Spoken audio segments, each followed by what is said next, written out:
Jérémie, 14 ans. Garçon sensible et intelligent, élevé dans la foi par des parents aimants. Il suit l'Église sans y croire vraiment. Au collège, il va tout faire pour être accepté et perdre le fil de qui il est. Sa mère, femme de foi et de caractère. Douce en apparence, inébranlable quand il le faut.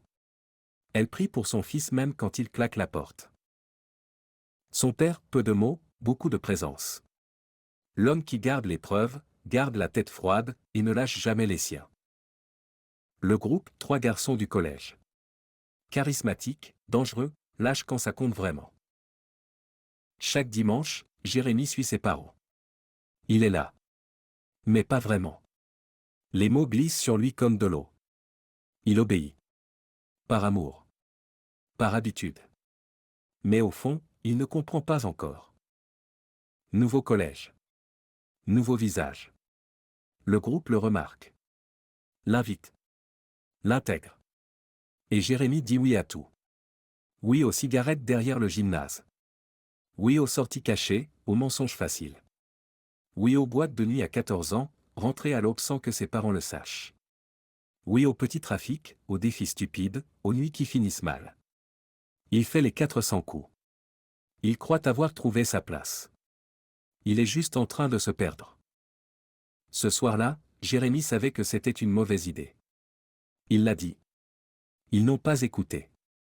Il les a suivis quand même, sans toucher à rien. La voiture volée.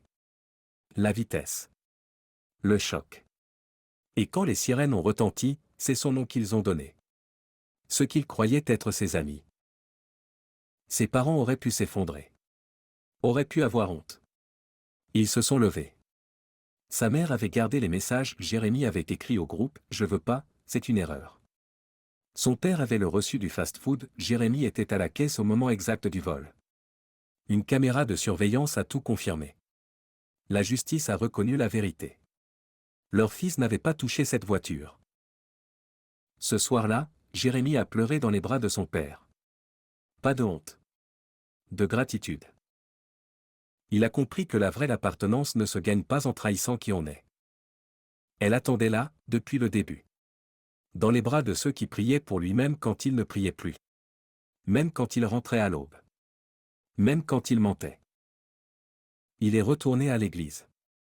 Cette fois, les mots ne glissaient plus. Tes parents ne sont pas ton ennemi. La mauvaise compagnie ne sera jamais ta famille. Ce que Dieu a mis dans ta vie pour te protéger sera toujours plus fort que ce que le monde te promet.